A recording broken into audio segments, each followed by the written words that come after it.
Will you please roll call? Collins, Here. Grennan, Here. Merle, Here. Neese, Topliff. Here. All right, we have a quorum. Please rise. Dear Heavenly Father, as we gather this evening, we ask that you influence our hearts and minds so that we govern this city fairly and justly. And we thank you for the many blessings you have bestowed on our community and ask for your continued protection upon our city staff and crews. Amen. I pledge allegiance to the flag of the United States of America and to the republic for which it stands, one nation under God, indivisible, with liberty and justice for all.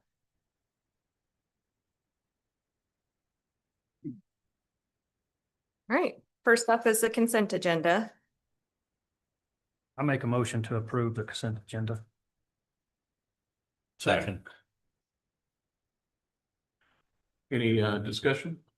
All right. All those in favor say aye. Aye. All right. All right, on to resolutions.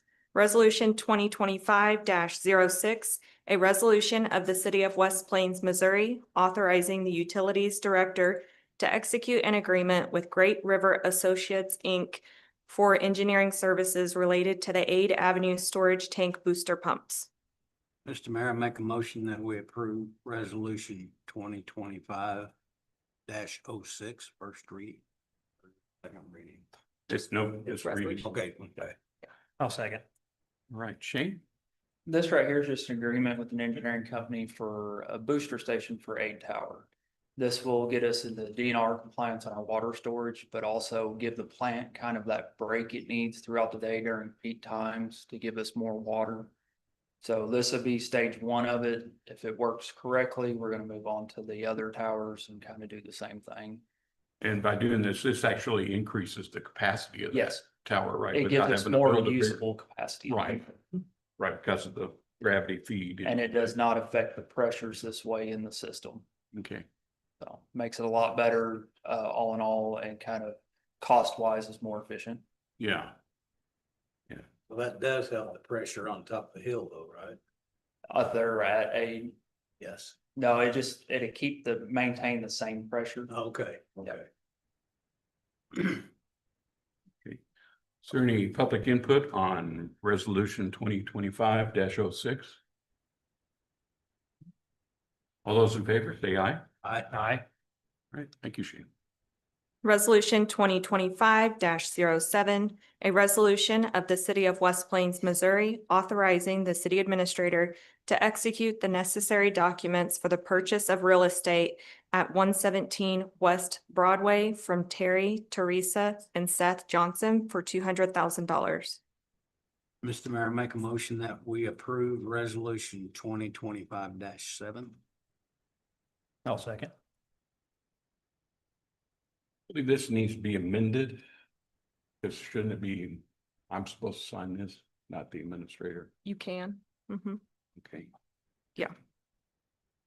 I'll add it in.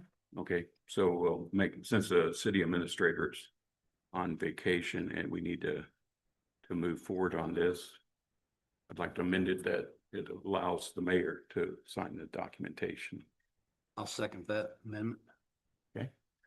Is there any public input on resolution 2025-07? Okay, all those in favor say aye. Aye. Okay, On to ordinances. Bill 4798 to become ordinance 4798, second reading. An ordinance of the City of West Plains, Missouri, enacting a mutual aid emergency response policy for the City of West Plains. Mr. Mayor, I make a motion that bill 4798 become ordinance 4798 at this second reading. Second. This again is just to get us in compliance with what other cities are doing as far as mutual aid. After talking with MPUA and other cities, we didn't really have any standards whenever we respond to mutual aid. So this is helping our crews on reimbursement for whenever we go out and help.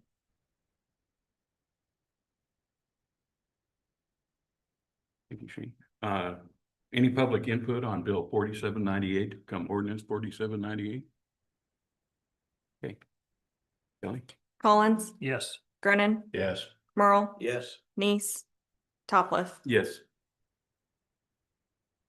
Right. Bill 4799 to become ordinance 4799, second reading. An ordinance rezoning certain property, thereby changing the official zoning map of the city of West Plains, Missouri, and defining the boundaries of the area to be changed on said official zoning map, property located at 702 Jefferson Avenue. Mr. Mayor, I make a motion of Bill 4799 become ordinance 4799 at the second reading. I second. Hi, Dustin. Mayor, council, good evening. You guys look great, by the way. Evening, Greg. Thanks. Yeah, this is just an effort to clean up our zoning map, for the uses that are being used there. We've had no public comment, from the last reading, so happy to answer any questions you may have. Is there any public input on Bill 4799 to become ordinance 4799? Kelly? Collins, Yes. Grennan, Yes. Merle, Yes. Nice, Topliff. Yes.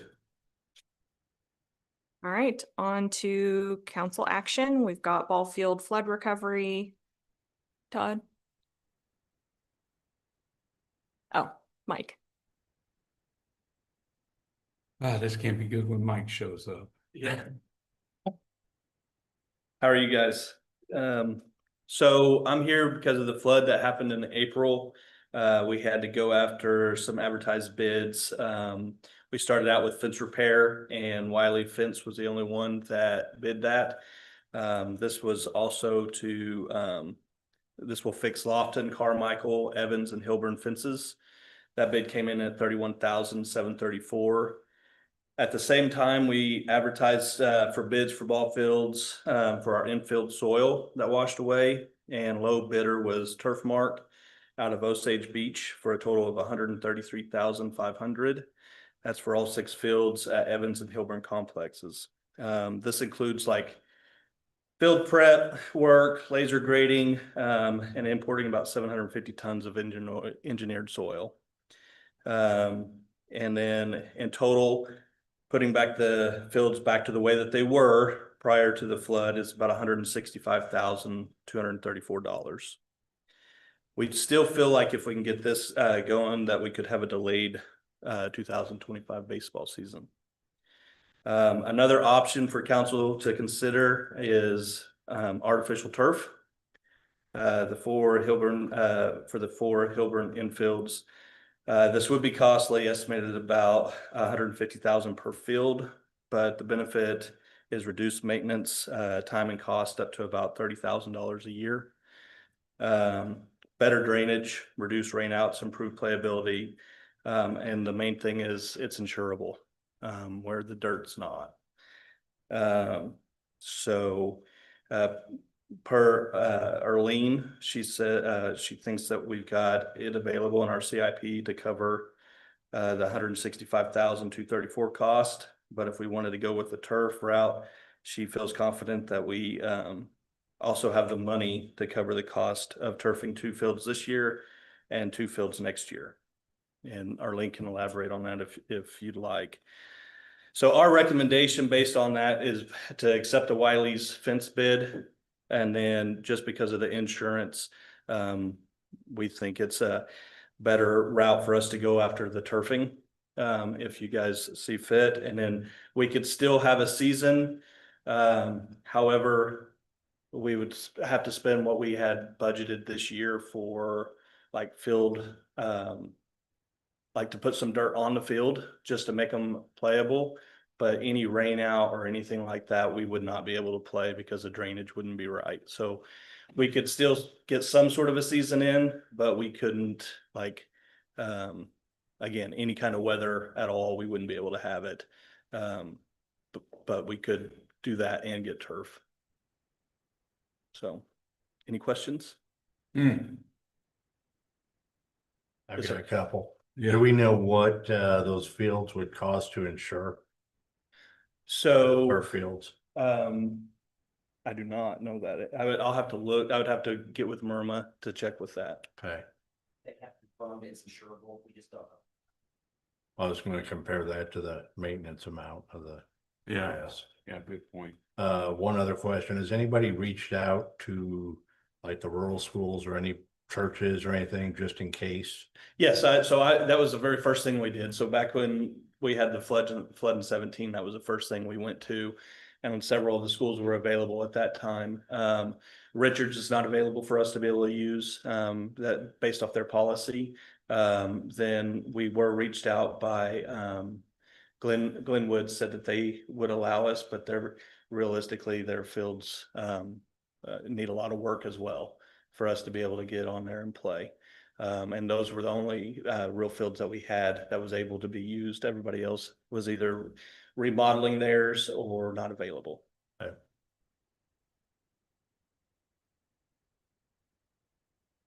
Question I have, and it's in response to the email that I received. I think you folks might have received some too, about the maybe irregularity of the bidding or the information gathering. I'm used to having projects where there's an engineering firm that does prepare the bid spec. That way everybody's looking at the same thing and not offering A and compared to offering B. So Todd, is there any direction that we need to go from here, as far as, are we paying A and getting B, or are we paying B and getting A, or what? Yeah, so that's a good question. So the email in question, we had a bidder reach out to us and said, hey, I'm not really sure what we were bidding on. And so that is something that we've talked to him about. So one of the things in the bid was for all the bidders, we basically asked for high quality infield mix. I think that bidder felt like that was open for interpretation. What we put in there was a 2-inch cap. So everybody bid on that. Now that one bidder in particular, I think he bid what he felt like was more industry standard. So that could have been some misunderstanding there. We did talk to him about it. We did talk about maybe tightening up our policy a little bit, our processes in terms of giving out more specs. We didn't have really at the time when we put it out there any specific the percentages of the material mix, which is what that bidder wanted.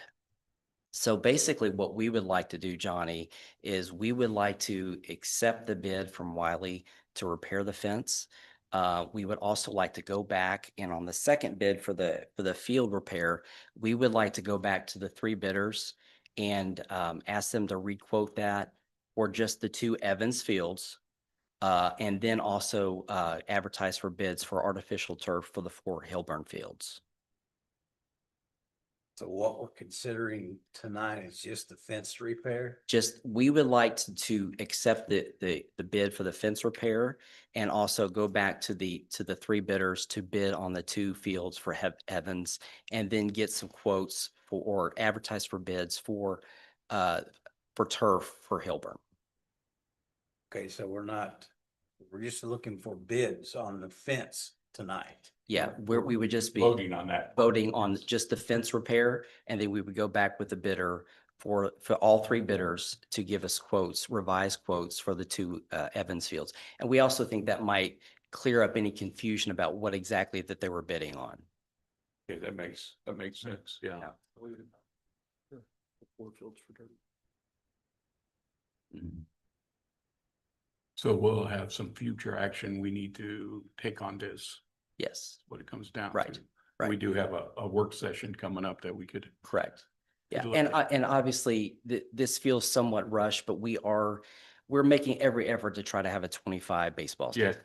yeah. And we feel like even with both options, we could have that. Okay, So you're looking for action just on the fencing? Just on the Tonight. fence, we would like to accept the bid for the fencing on that. And then we would like to go back to the 3 bidders. So the fencing bids are all pretty much the same, bidding the same parts. There was Yeah, we only had one bid. Only one fence? we had one Okay, bid. okay. Only one. And we just want to accept that bid. Okay, and then the other parts of the field and repairs will be rebid Right. with a better, tighter specifications, so we Right. know, each bidder knows that they're bidding on A, and we're gonna be getting A. That's correct. Okay, all right, I'm good. I'd entertain a motion to accept the bid of Wiley fence repair. So moved. Second. Okay. Any public input on the fence repair? All those in favor say aye. Aye. All right, thank you. Thanks, guys. Mayor, do you want to do anything with item 2 or just a general consensus for That them was to proceed with what they're going to do? well, yeah, they're going to go back and get the refresh bids. We don't need to. Okay. I guess that actually gets tabled until we get the fresh bids, but. So if you want to technically table it, I'll take a motion to table if you want to, or you just do a consensus to let them move forward. We'll do a consensus Okay. on moving forward. With more bids. Got it. Okay. Up next is proclamation. All right, so notice our attire today. It's our official Aloha Friday proclamation. It's whereas the tradition of Aloha Friday began in Hawaii in the 1960s as a way to embrace the spirit of the island and ease into the weekend by wearing colorful, relaxed attire. And whereas Aloha shirts first popularized in the 1930s, have come to symbolize not only Hawaiian heritage, but also as a broader sense of joy, hospitality, and community.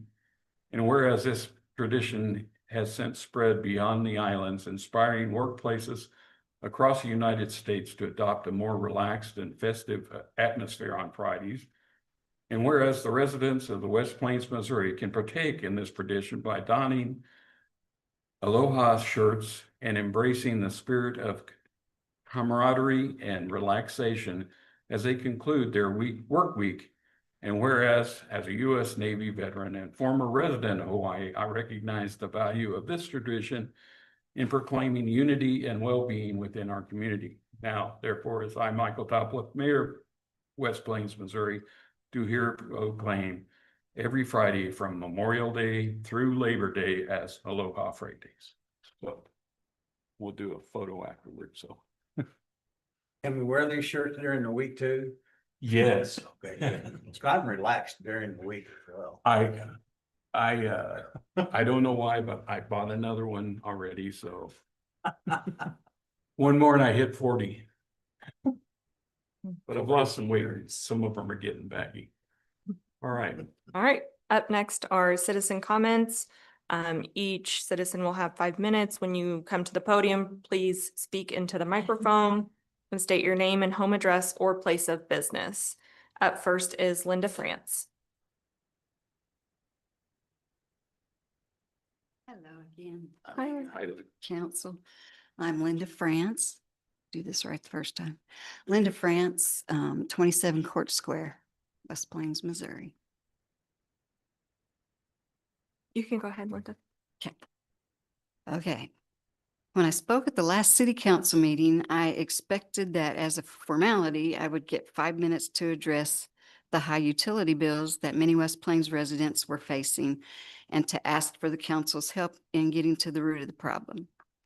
I came into this honestly expecting that the council and city officials would listen only because they had to and that no action would be taken. I assumed that it was just the beginning of a drawn-out battle between the citizens and city government, and I could not have been more wrong. That's not what I got at all. Instead, I received a phone call from Sam Anselm. Is that how you say his name? Yes. Anselm. Okay. Our city administrator the very next morning, and within a few days, we were in a meeting with Mr. Anselm, Mayor Topliff, and City Utilities Director Shane Eads. For 2.5 hours, we were able to ask questions and discuss the issue. Mr. Eads in particular was not only able to answer all of our questions, but was extremely knowledgeable, helpful, informative, and truthful. We left that meeting with a much better understanding of the issues, the solutions to be implemented, and with faith that steps have been taken to ensure that similar issues will be resolved quickly should they arise in the future.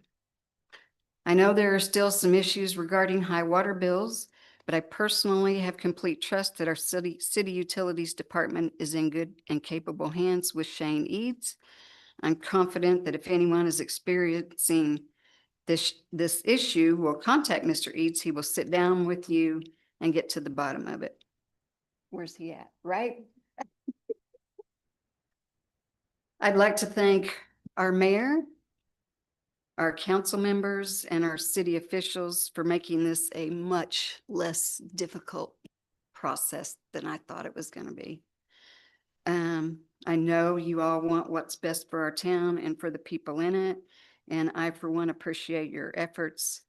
And again, just thank you for making this pretty simple. Actually, I've been hearing from people that bills have gone back down. People are happy, with a few exceptions with some water, but mostly it's positive comments. And I just appreciate it. Thank you. Thank you. Thank you. I was gonna say, you know, having public involved with this helps us because it helps get us focused on making some changes. And I think on this upcoming work session, I think we have some ideas, and we welcome more ideas on how to make it a little easier and get that information out where we can see it better. Right. Up next is Buddy Butts. Okay. Charles Dickinson. Welcome. Please state your name and home address or place of business. Hi, I'm Charles Dickinson. I live at 1107 Grace Avenue. Some concerns that I have are with like the panhandling. There's a few of them that are actually real respectful. I dealt personally with Eric. His situations, I understand why he's doing it. But there's some others that are very disrespectful. People give them food stuff, they leave their trash around. Some cities actually have bans on panhandling. And I think that's something that needs to be addressed. Because yes, some of them do need the help or try to have people that reach out to those individuals that are panhandling and say, hey, what's your situation? Try to eliminate the panhandling. And then the other thing I had was possibly having a centralized sharps drop off, because I had some expired diabetic needles because I'm diabetic, and I had a hard time finding a place to dispose of those besides the pharmacy or I know the police station, the sheriff's office had med boxes. Why couldn't they have like sharps drop off too, where that way people know? And I know town has a drug problem, but it would give the people that do partake in that someplace to dispose of their used needles instead, with no questions asked.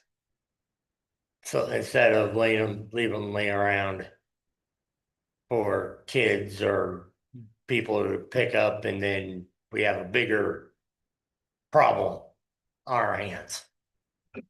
So those are just the two things that I have that are kind of concerning. And we're like, you guys should consider doing something about. Appreciate it. Thank you. Thank you for your input.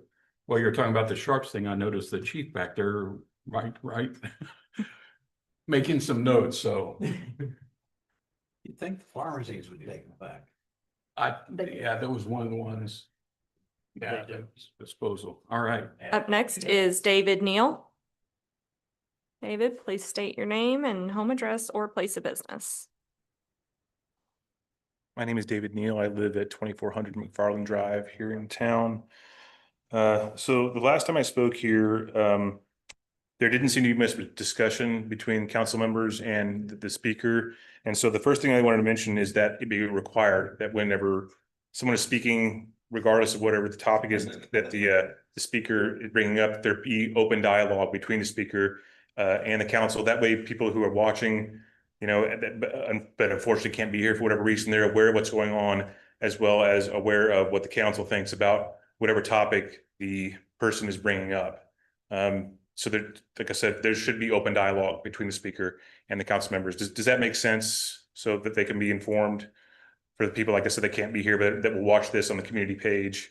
The And that may have changed the last time I spoke, so. well, no, it's I can't force us to speak. I understand. But the main thing is, since it's timed, we want to allow you to have your full 5 minutes, and we'll talk afterwards.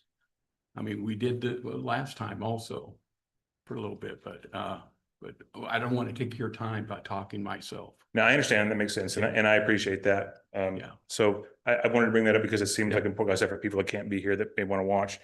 The other thing, the second thing I want to bring up is potentially or hopefully with whatever entity is necessary, filing an injunction that prevents the train from blowing its whistle in and within a mile of the city limits. This is coming from someone who has a degree in environmental science. It is noise pollution, which is illegal. I emphasized this the last time I spoke here. If it hurts your ears and is causing you pain, that means it's injuring and damaging you. No agency or entity has the right to harm somebody else directly or indirectly. I mean, like I said, I don't know anyone who says, I just really love the sound of that whistle. I can't wait for it to go by. The human ear is not able to withstand decibels and volume of that level. It serves no benefit to this community whatsoever, other than being a disturbance. It needs to go away. I mean, the train already, you know, it has lights, we have drop arms, and if you can't hear and feel that train coming at an intersection, you're either deaf or deceased. I mean, it is useless, and it is a public disturbance. So, like I said, filing an injunction with whoever's in control of that to make it go away. It's long overdue.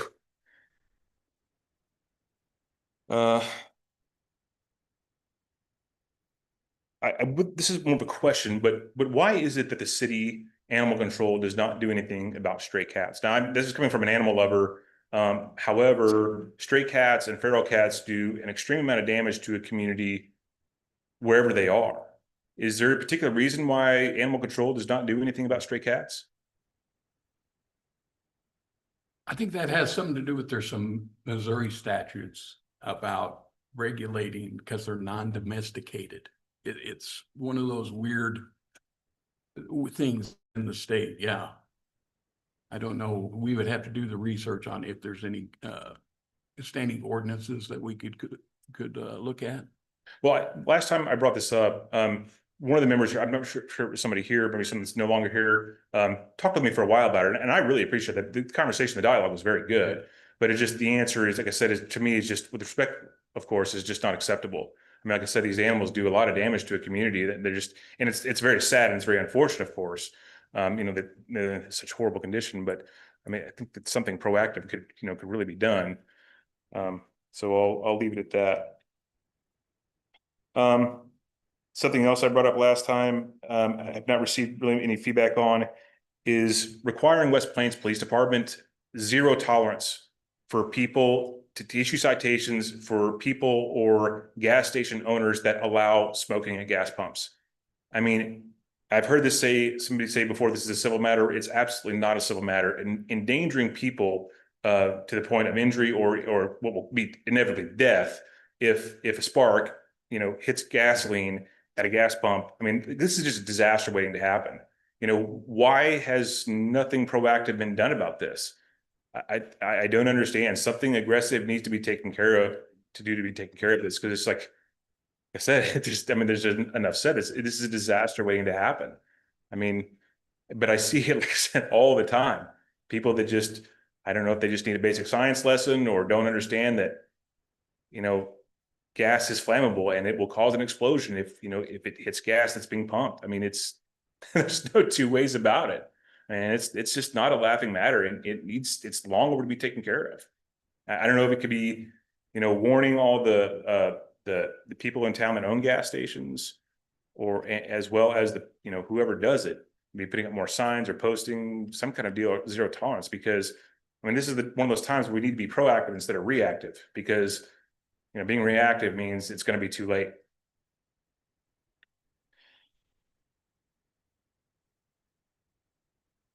All right. This one is of particular sensitivity to me because not only is it incredibly disrespectful, but it's also legal. West Plains PD needs to issue citations for people who park in handicap spots that are not disabled. And the people who do this, who are not disabled, don't do it because they don't notice the marking on the space. They do it because they don't care. Now, not only do I have friends and family members who are disabled, I have comrades who no longer have use of their legs, if they even still have them at all. And I would be remiss in my responsibilities and devotion to them if I were to stand by idle and silent and not acknowledge the sacrifice they have made for the people of this community as well as the people of this nation, by, you know, people that trivialize that and don't care. And so I had an issue last Tuesday morning that I pulled up outside of a business that will go unnamed, because that wouldn't be appropriate to name it at this time, and noticed someone parking in a handicap spot. Went inside, called West Plains Police Department, and left for a moment, and then came back and noticed that they responded, thankfully, very quickly. And then I noticed the officer leave. No citation put on the vehicle.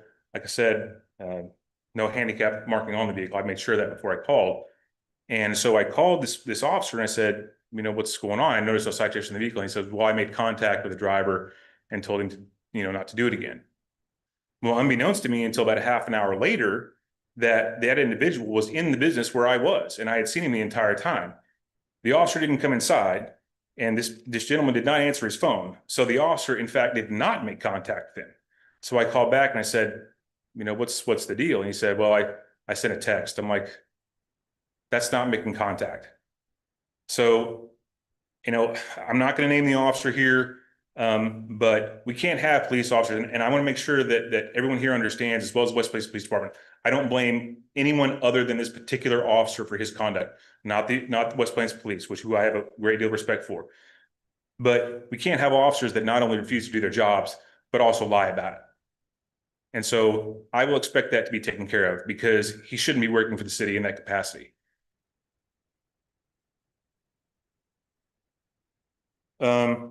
I mentioned this last time also about why the street of Washington Avenue has not been repaired at the old railroad tracks, which have been in a horrible state of condition for I don't know how long. You know, those tracks haven't been used for I don't know how many decades, but they're, I mean, the cracks in the pavement there, some of them are 6 to 8 inches deep. And it's, I mean, I dread having to drive through there. I mean, it's dangerous. I mean, but the street has still not been repaired or filled or anything. And does anyone here know where I'm talking about? Where the old railroad tracks cross Washington Avenue. They would be just north of the new railroad tracks on Washington Avenue by 20 yards or something like that. I don't know, probably less than that. So I'm kind of looking for some feedback as to why that hasn't been done. And I don't expect necessarily you all to know the immediate answer to that, and that's understandable. But please, you know, at this point, let's you know, get that started. Bear with me for just a moment, please.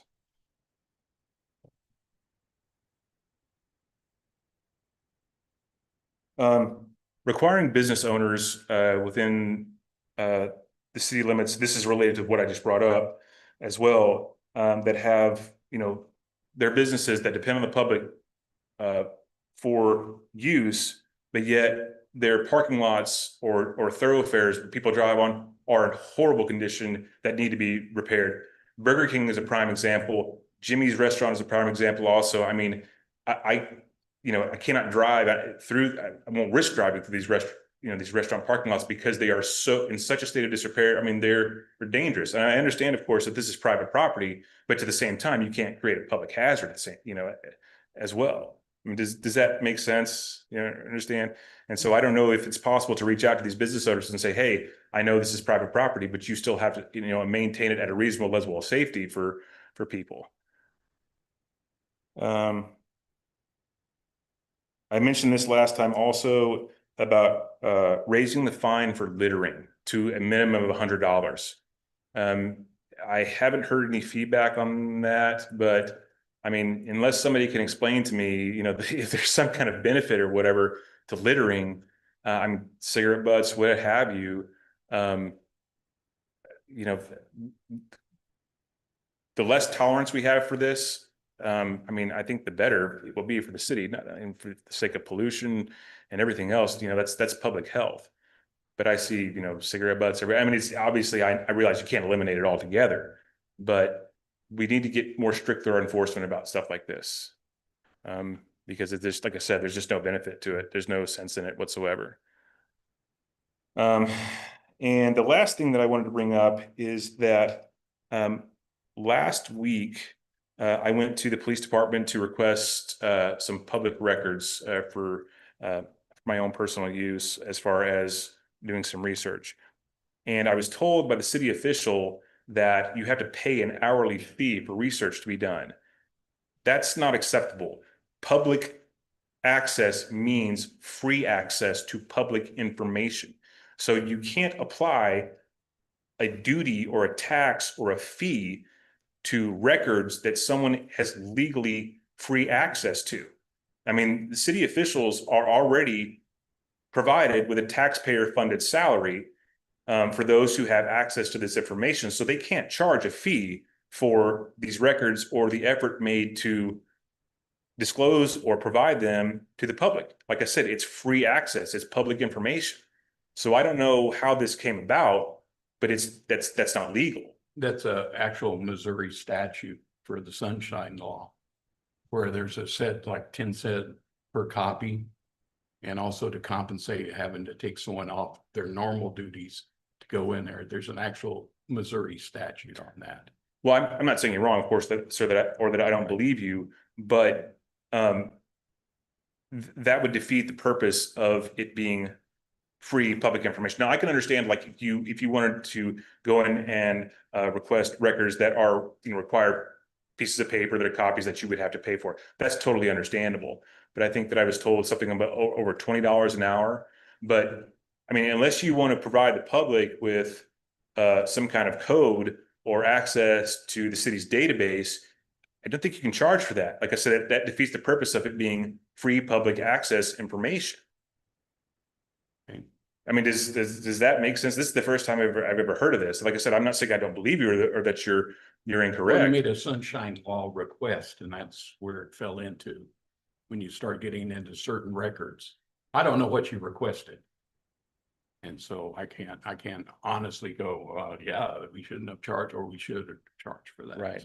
And that's, what I requested, like I said, is moot. But like I said, if the city officials who are provided with a taxpayer-funded salary, who are the ones who have access to the information, they've already been paid by the taxpayer money, and you can't charge an additional tax or duty or fee for that. And that's, if they're the ones that have access, then that is part of their obligation as city officials to fulfill that duty. But I wouldn't ask someone to break the law or go against some kind of rule or regulation. But nevertheless, that's, like I said, that's freedom of information. 2 minutes. David, what the mayor is referring to is that Freedom of Information Act process, and the state Sunshine Law does allow for the actual hourly rate for a staff person to go and retrieve that document from the file cabinet, make a copy at 10 cents per copy to provide for you. So the Sunshine Law does provide that the city can charge the actual hourly rate. That's why the Sunshine Law suggests that you use the most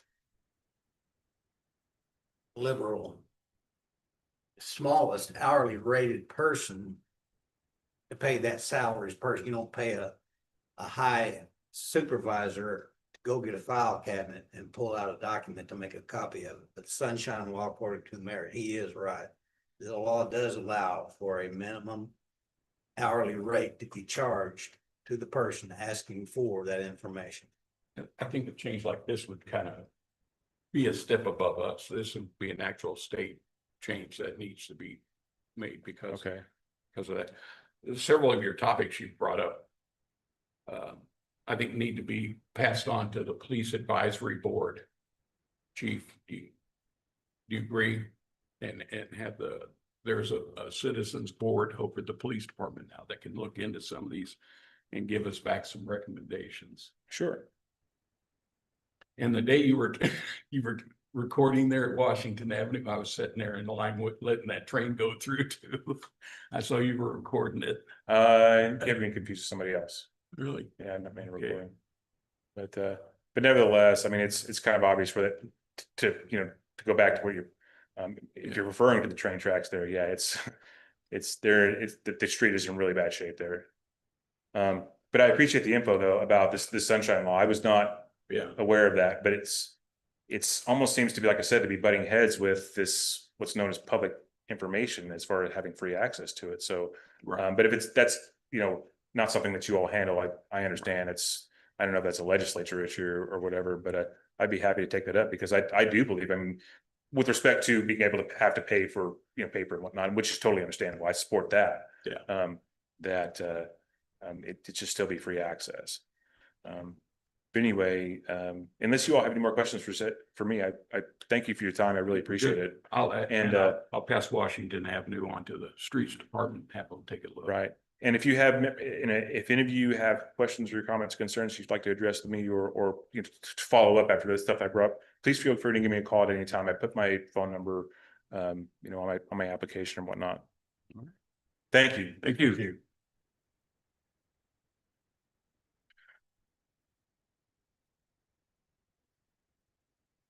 Right, next is you, Mayor. Hey, it's up to me. If anyone's looking for some volunteer activities, Friday evening at Oak Lawn Cemetery at 5 p.m. We'll be putting the small flags out on veterans' graves. So if you want to come out and help any of the other service organizations, they'll be out there doing that, and the Boy Scouts, Girl Scouts. So, and then Monday morning at 6 a.m. we meet and do the large flags at half mast. Half staff for you non-nautical people. Other than that, no further